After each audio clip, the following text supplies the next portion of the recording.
The EU's betrayal, forgetting America's sacrifice and falling into the globalist trap.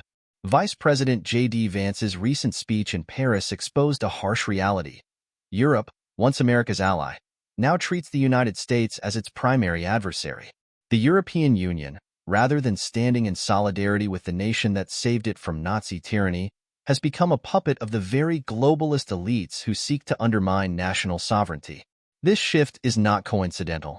It is the result of calculated efforts by powerful financiers like the Rothschilds and Rockefellers, who control the EU through institutions that stifle dissent and enforce a rigid globalist agenda. It is an undeniable historical fact that, without the sacrifices of courageous American soldiers in World War II, Europe would likely be speaking German under a totalitarian regime. The United States stepped in when European nations faltered, yet modern EU leadership repays this heroism with hostility, aligning itself with globalist forces that see America as a threat to their centralized control. Leaders like Emmanuel Macron, Justin Trudeau, and Keir Starmer were not elected as genuine representatives of their people. Rather, they were installed by financial elites who seek to dominate the global economy and political landscape. The Rothschilds, among others, have used their vast financial networks to ensure that these leaders serve their interests rather than those of their citizens. Organizations like the World Economic Forum, WEF, operate as enforcers of this agenda, with their figurehead Klaus Schwab acting as little more than a glorified mouthpiece for these financial overlords.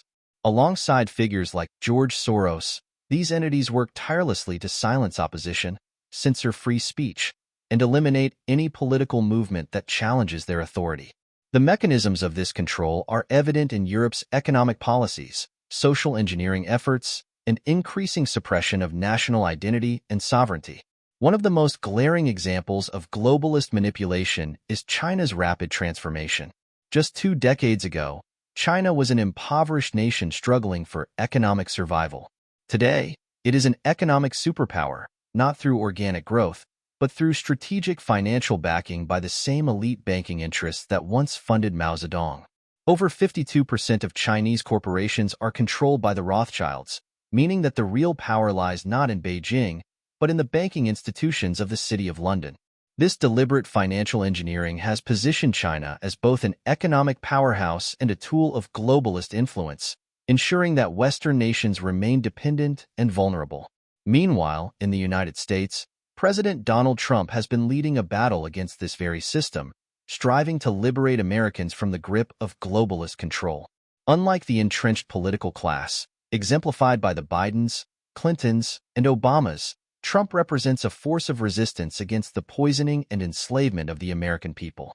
His policies, from economic revitalization to national security initiatives, directly challenge the interests of the globalist elite who have long sought to weaken America's independence and prosperity. The irony of the EU's stance toward the United States is staggering. Rather than acknowledging America's indispensable role in its survival and freedom, Europe now embraces the very forces that aim to dismantle Western civilization. By aligning with globalist interests, the EU is effectively surrendering its sovereignty, betraying the values it once fought to defend. It is imperative that both Americans and Europeans recognize this reality before it is too late. The globalist agenda does not serve the people.